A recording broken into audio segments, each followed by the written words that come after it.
Hello, everyone. I am Jennifer Jones with the Barbara and Richard Csomay Center for Gerontological Excellence, housed in the University of Iowa's College of Nursing in beautiful Iowa City, Iowa.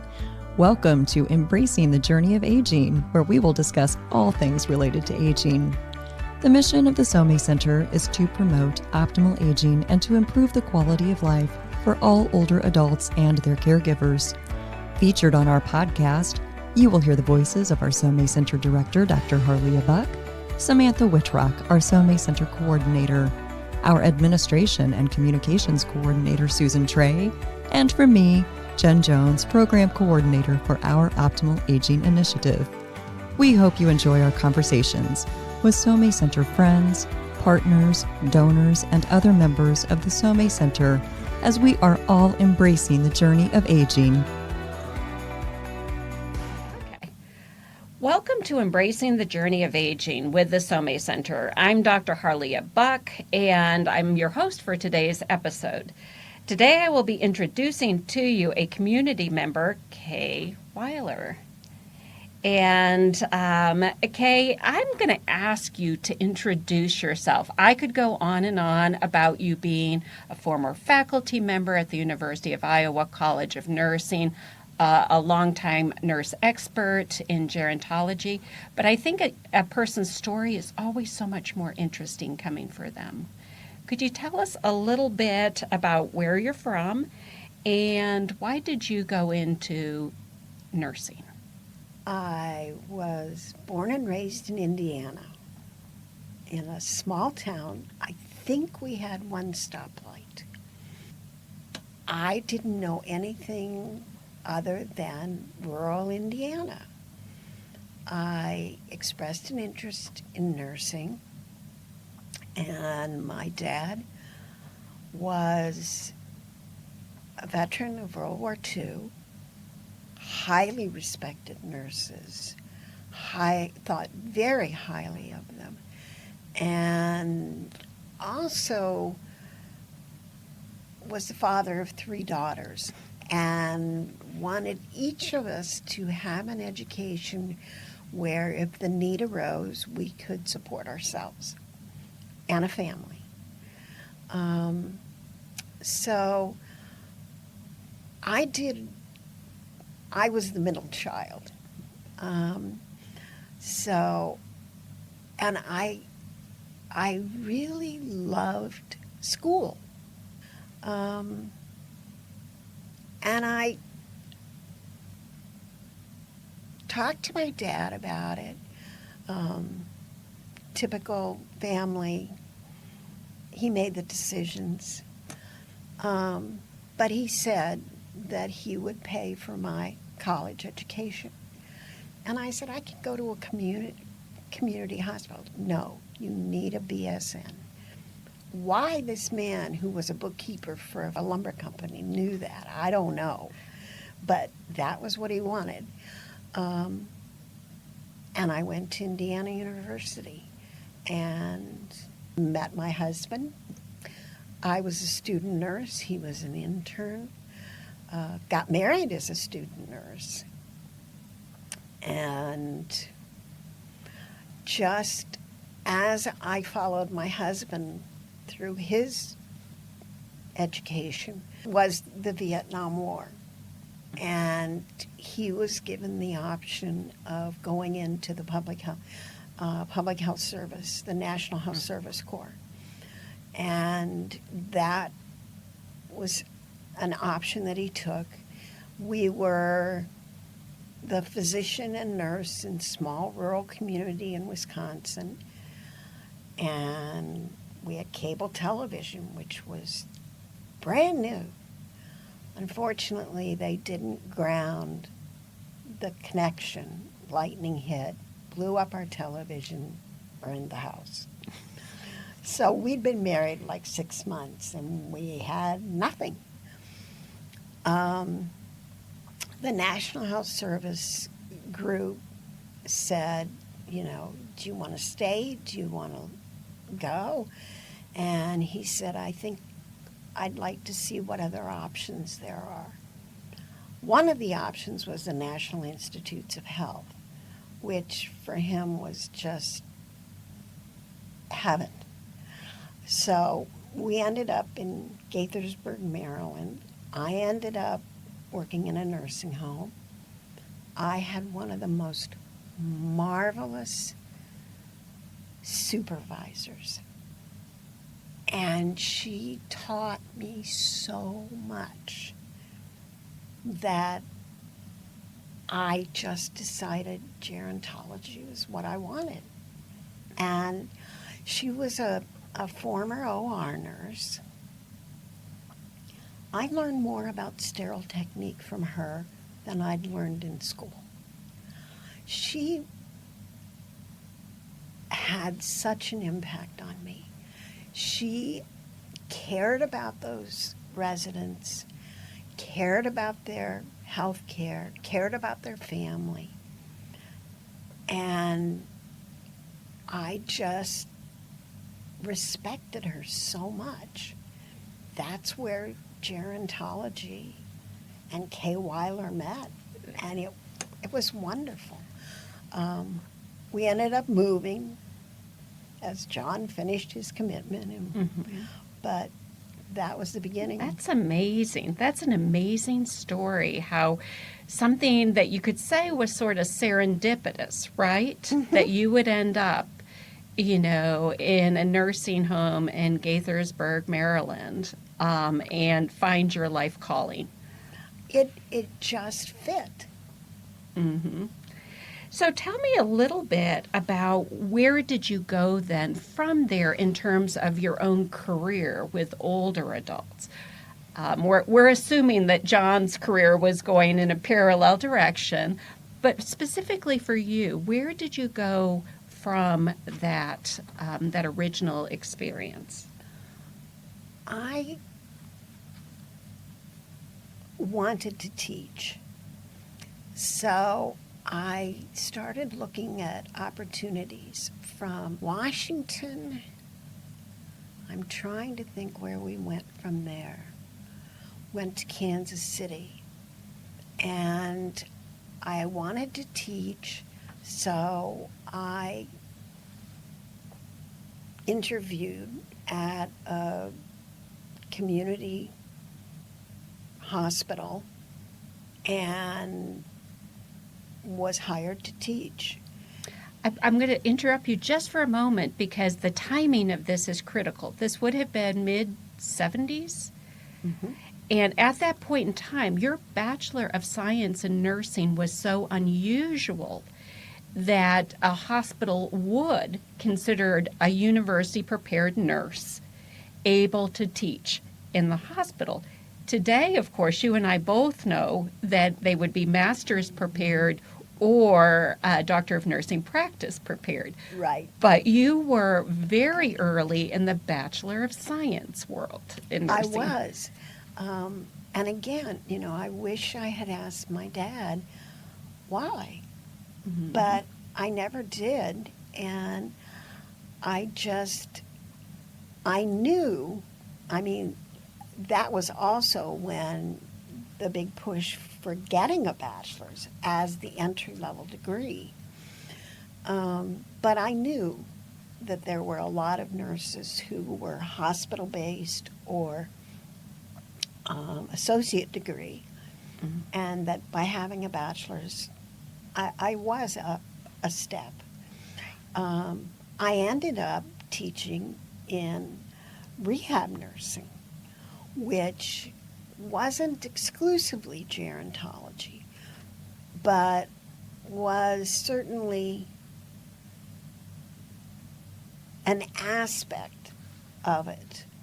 But I had a practicum that I taught with a rehab facility, and turns out that was when I got pregnant with our daughter, had our daughter, and then we moved. But really got my feet kind of wet in teaching and enjoyed it. Really interesting. So when did you go back to graduate school? I started at Boston College Boston University, because that was a requirement of the teaching position that I had in the hospital-based program. And then, again, my husband finished his commitment, and we moved to Iowa, and I started at the University of Iowa, I think in '77. That was back when there were grants available. And so it was perfect timing, because the grant made it possible for me to get my training while my husband was on faculty. And I ended up being a research assistant for Kathy Schweer, who is still a dear friend. Just wonderful individual, wonderful woman. And that's when I started my master's program. That's so interesting, Kay, because you were there, in a manner of speaking, at ground zero in the College of Nursing at the University of Iowa when it really was starting its rise as a gerontology powerhouse. And so it's so interesting to talk to people from that time, because now you can look back. So if that was the late 70s, what are we talking about? 40 years ago. Mm-hmm. And since that time, the College of Nursing has been such, really world-renowned for the gerontology nursing program. And one of the things that was amazing to me, so I finished graduate school in 2008. I finished my PhD. And as I started going to national conferences, I had always been, like you, kind of a gerontology nurse at heart. I was in Florida, mainly taking care of older adults. And I heard about Iowa in Florida. Just because of the impact, because it was so early and the specialization. The university I attended didn't have something like that. I had to cross the street to the School of Aging Studies to take the coursework on older adults that you could take in your own college. And the people who, when I think of gerontology, I think of Kitty Buckwalter. She's a psych nurse, but also focuses on the elderly. And I think of Meridine Moss. And Meridine was a force to be reckoned with. What an amazing woman. Better to apologize than to ask permission. What a character, but what a force. Yeah. And she... and what's amazing to me with these, what I think of as our foremothers, right, in gerontological nursing, is that these were Midwestern women with just that kind of pioneer DNA in them, like yourself in Indiana, right? That when you have set yourself on a certain, journey, you are going to accomplish it. And neither drought nor grasshoppers or anything else that didn't stop your forebears is not stopping you. Stubborn is good. Stubborn frequently wins the race. Absolutely. And I think particularly in the care of older adults, because there aren't quick fixes. There aren't sometimes easy wins. There is instead traveling with people through, the later years of their life and trying to make things a little bit better. And caring for the family. Right. And it's not a one-person situation. It's relationships. It's interactions. It's previous patterns of health. It's a whole conglomeration. But that's what makes it fascinating. I know. Isn't that why you love being a nurse? It is. You get to ask people in sometimes very intimate things, right? One of the most fascinating things about being a volunteer, and I'm jumping ahead, but one of the most fascinating things about being a volunteer on the clinical unit is that I can step outside that professional role. So I'm not constrained, if you will, and say, things that are flippant or things that are potentially embarrassing. But the goal is to get humor into the situation as a volunteer, because there's not a lot of humor on neurosurgery. But it's interesting to step outside that very real role. Well, interestingly enough, you've jumped over from graduate school right into the neuroscience, but in maybe about a couple of sentences, tell us how you got from point A to point B, because I want to really hear about your neurosurgical personal experience before we get to your volunteering. We were here in Iowa. I taught at Kirkwood Community College and decided that I'd reached my potential teaching, and I taught on the neurosurgical floor. Really enjoyed it, learned a lot, had an amazing staff, and then had finished up my master's program. I had to do written comps, and then I had to do a thesis. And I kept hoping they would change their minds about the thesis. So I got creative and decided I'd go to law school. I thought by the time I finished... That's a lot of work just to try not to do a thesis. I thought by the time I finished my law school degree, they'll have dropped this thesis thing. Wrong, they didn't. But I loved law school. I loved the different approach to thinking, the different approach to problem solving. There aren't many people who probably say they loved law school. Taking the bar was a pain in the patuska, but I really enjoyed the thought process. So I still wanted to teach at the college level. You needed a master's. Thank God for Kitty Buckwalter. I went to Kitty and said, okay, I want to do it on involuntary commitment, because I thought it was a mixture of law and nursing. So... Well, and I'm going to interrupt you for a second, because once again, you're like a history of 20th century nursing.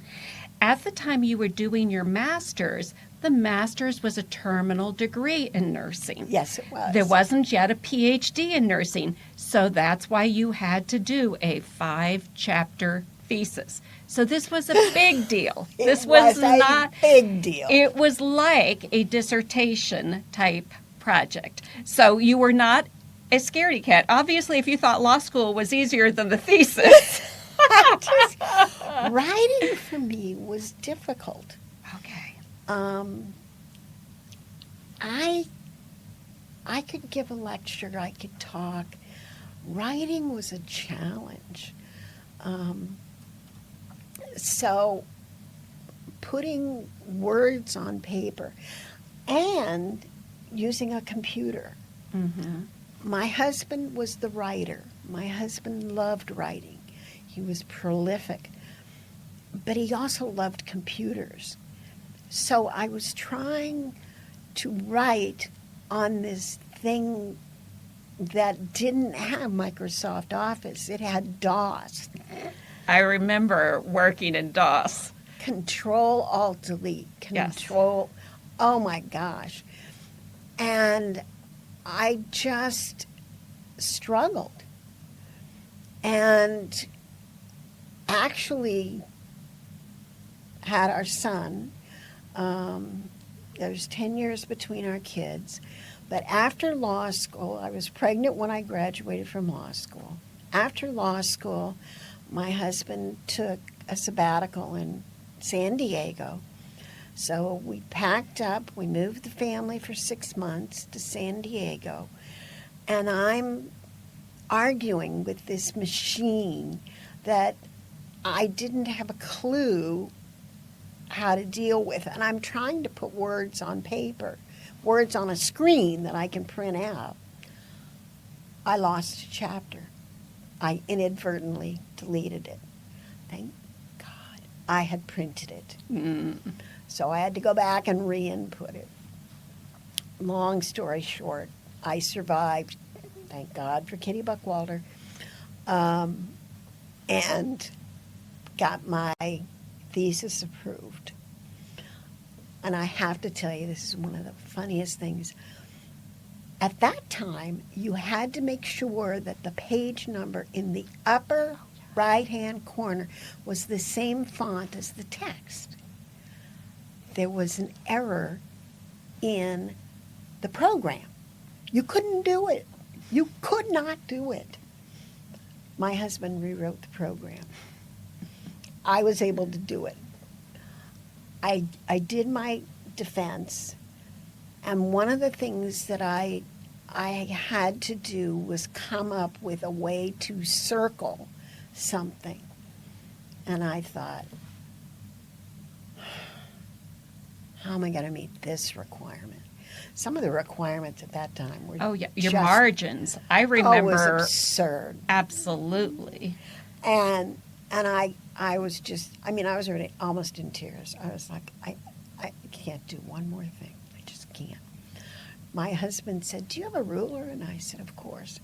So I got him a ruler.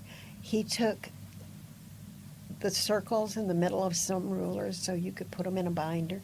He took the circle, laid it on top of the number, drew it in pen, a circle.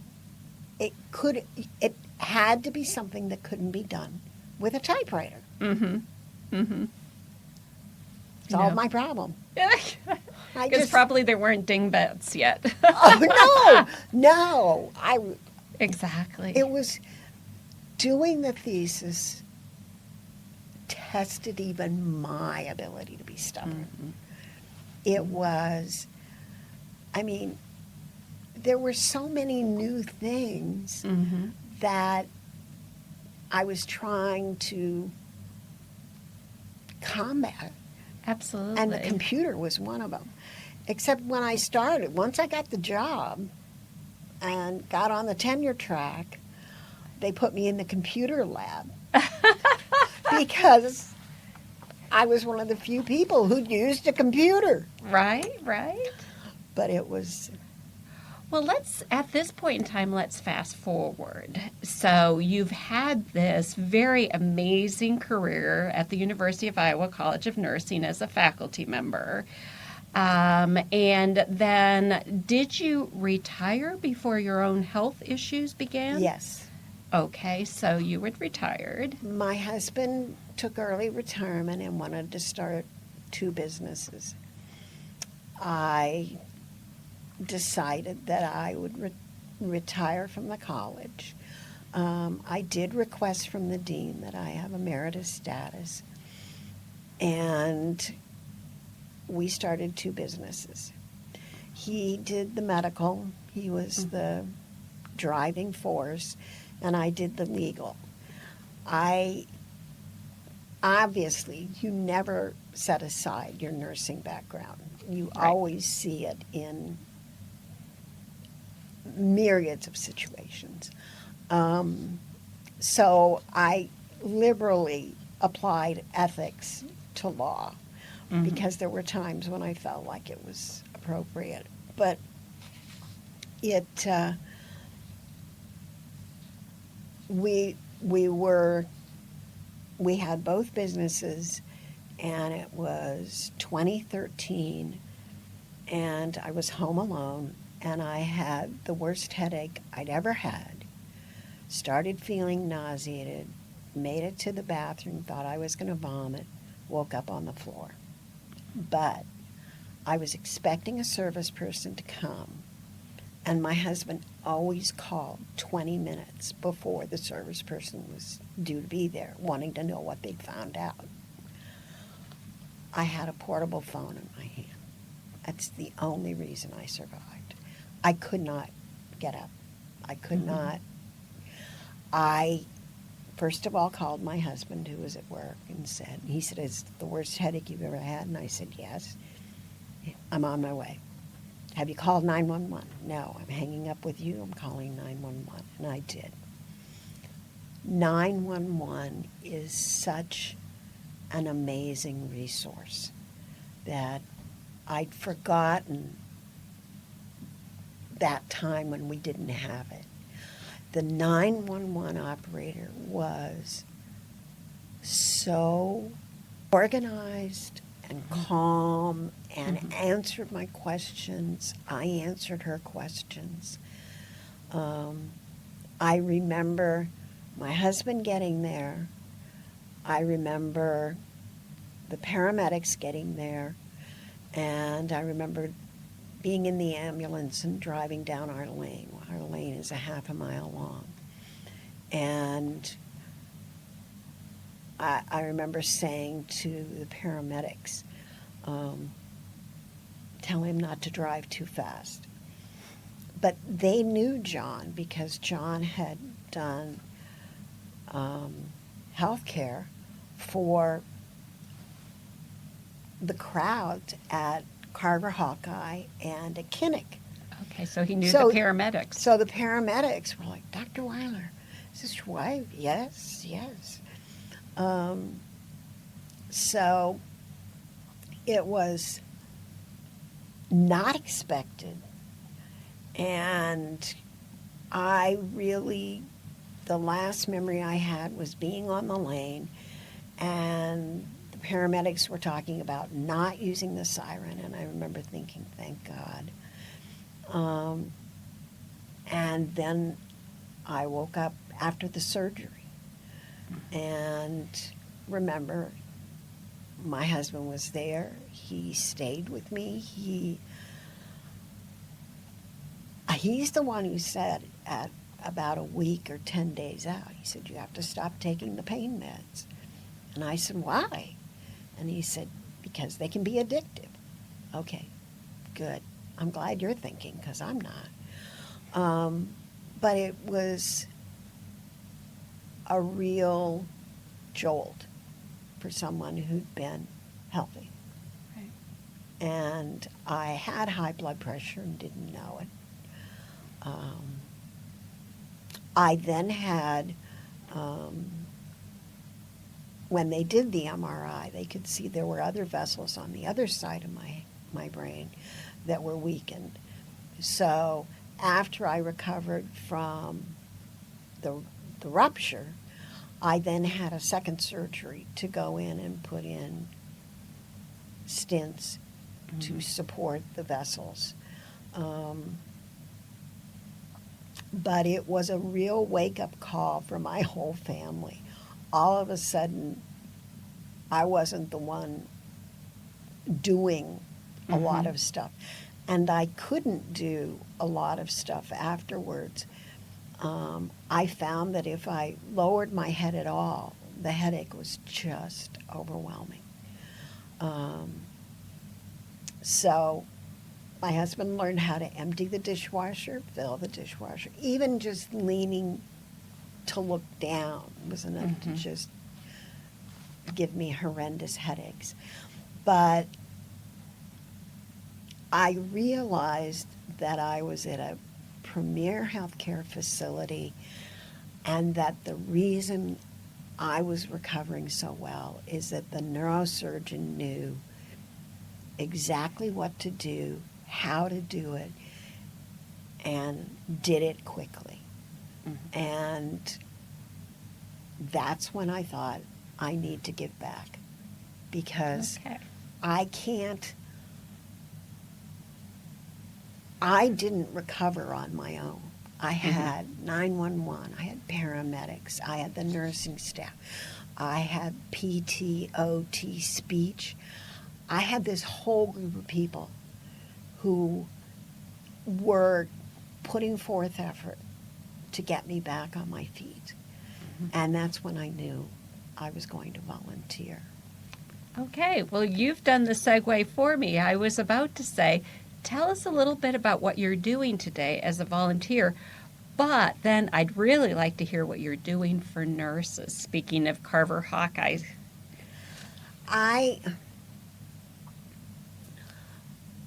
My husband and I were married for 50 years. He had dementia, but before the dementia became really problematic, we were in the epidemic. We had COVID. And we talked about how hard it would be for the staff members to go in and take care of patients in all this personal protective equipment and then go home to families. And, you know, we talked about it, I think, a lot more than a non-healthcare family would. But we talked about how draining it would be, how exhausting it would be, how difficult it would be. And as volunteers, we were not allowed in the hospital for obvious reasons. So when we were allowed back and my friend and I started volunteering again, we talked to the nurses, and you could see exhaustion. It wasn't subtle. I mean, you could see exhaustion. And so Julie Zerwig, Dean of the College of Nursing, had invited me to a game at Carver Hawkeye for the women's basketball team. And she said, we have a table. Well, I hadn't been in Carver Hawkeye for over 20 years. A table? What is she talking about? So she told me where to meet her, and we had a wonderful time, just a wonderful time. And I just thoroughly enjoyed having a table and being able to eat a meal, have a soft drink, and just chat. And I thought, this would be a great idea for the staff. And so I said to the head nurse and the assistant head nurse, I said, here's what I want to do, but I'm really bad with details. So I can set it up and I can pay for it, but someone's going to need to be the gatekeeper for who gets tickets when. The assistant head nurse said I'd be happy to do it, and she's wonderful. So I got a hold of the person who's our contact at the Alumni Center, and I said, can I do this? I'll check. Yes, you can. Great. So I went to the first, I think, 2 exhibition games, or the first exhibition game, and had the assistant head nurse come with me. I said, I want you to come so you know what you can describe it. We had a blast. And sat there and just, I said, what do you think? And she said, oh, they're going to love it. And they do. They absolutely love it. They are so appreciative. The people who have gone, and Caitlin was amazing. Caitlin, everybody. Caitlin Clark, for people Caitlin Clark, listening. everyone who had the chance to go wanted to. And after the season, then I had the option of buying tickets for the NCAA or, yeah, the NCAA. And so I opted for that, and I said to Monica, the assistant head nurse, I said, Monica, I'm going to keep them. I'm going to go to those games because I really enjoyed the exhibition game. Mm-hmm. But I made a commitment, but I'm gonna go to those games. Uh-huh. But that led me to thinking, I'm not going to take it away from the nurses, but I'm going to see if I can get a second table for me. So I've already told them, they know they've got the table, Mm-hmm. and I'll be sitting right in the next table Cheering with them. cheering with them. Well, and I think the amazing part about this, Kay, as you know, but maybe some of our listeners don't, is nurses don't traditionally get wined and dined in healthcare. Other professions do, but nurses do not traditionally. So doing something like this, you know, as a former nurse, retired nurse yourself, makes it really doubly meaningful to those nurses that are still in clinical practice. These are young people, and I'm seeing more and more men. These are young people who work incredibly hard. They are dealing with patients who are very complicated. They're very compromised, most of them. And doing something for entertainment isn't really at the forefront of what they're thinking about. Right. Doing something for fun or doing something that everyone else is talking about isn't something that they take for granted. They just have enjoyed it so much. And I have enjoyed their enjoyment. I have enjoyed the feedback. And I get lots of feedback. I reached my 1,000 hours of volunteering during the pandemic and celebrated that a couple of months ago. But one of the nurses, I invited the head nurse, assistant head nurse. We've established a stroke survivor group. The staff who keep that rolling. And I invited them, and I said to them, I'm so pleased you were all able to make it. And the assistant head nurse looked at me and said, like we wouldn't. And I said, I hope someone's taking care of the patients, because we've got, all of you folks here taken care of. But they're so appreciative. They just really and truly want to let me know. And Julie Zerwick is my hero. She not only introduced me to the table, but she also introduced me to student scholarships during the summer. And I was a little late getting in on last summer, but the funding is still there. So 4 students who are interested in neuroscience will have scholarships for next summer, which will be funded. Kay, that is just amazing because you really are living out the concept of generative aging, right? That you are looking across your lifespan, you've identified clearly the things that were important to you, and now you're investing in the future. You're paying it forward.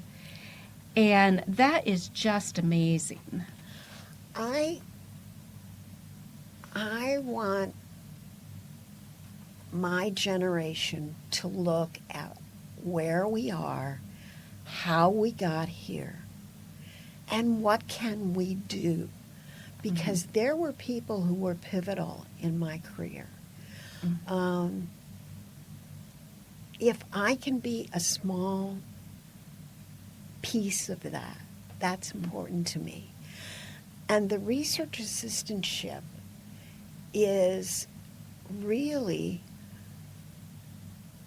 out of living with my husband, who truly was a scientist, who wrote and wrote and wrote. But also Kathy Schwer, and a woman I haven't mentioned yet, Peggy Gurian, was my research assistant. And I'm an idea person. Details, so Peggy was that detail person. And so when she and her husband moved to Europe because of his position, she came back to Iowa. She said, we really want to come back to Iowa City. And I said, if I got a job for you, we need someone who does QA for our business. We couldn't have picked a better person, detail-oriented. But the research assistantship was important because sometimes you need another set of hands, you need another set of eyes, you need someone who's that detail person. Mm-hmm. And I think as you're talking about this, I'm thinking about you mentioning your dad was part of the World War II generation.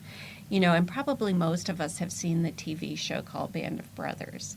But what we don't talk about often is that nursing and being nurses has brought us into a band of sisters. Yes. And so whether it's as you're doing now with these student scholarships, whether it's your, really, honoring these working nurses with an evening out at a basketball game, you really are talking about how close we are knit together as nurses and how that actually improves patient care because we're taking care of each other. I said to the head nurse and the assistant head nurse, I said, I cannot do what you do. I don't have the physical stamina. I don't have the mental stamina. But I can do this. And so what I wanted was something where the staff could go do something that the rest of the world was talking about. Do something that was fun, not have to worry about a meal, because that's part of the ticket price. They don't have to worry about that. Not have to worry about parking, because that's part of the ticket price. They can get parking that's convenient, and just go enjoy. Yeah. And that was the goal. And it's exceeded my expectations. They're so happy about it. That is just amazing. And as we're kind of coming to the end of what I hope will be one of several chats going on, is, as you think of yourself now and where you are, what would be maybe one or two pieces of advice you'd give to a younger adult? And what I'm thinking about is even something as simple as don't fear aging. I think we don't often say that to younger adults, but maybe what is your truth that you would want to share? I don't fear aging. I would say, because nursing has been historically primarily women, I would say know what your financial situation is. Don't assume that because you're taking care of the kids that your partner or spouse will take care of the finances. Know what they are. I never expected my husband to get dementia. I never expected him to lose that mental acuity that was so much a part of him. But if I had not been doing the family finances for years, I would have been up a creek without a paddle. I would have been in so much panic if I hadn't been responsible for paying the property taxes, the insurance, all the other things, which I can't say was easy, but if I didn't know, it would have been such a bigger problem. And I can remember early in our marriage when he did all the finances and I took care of the baths and, cooking the meal and cleaning up the kitchen and all that stuff. But as we got older, I took that over. And I'm so glad that I did. Just knowing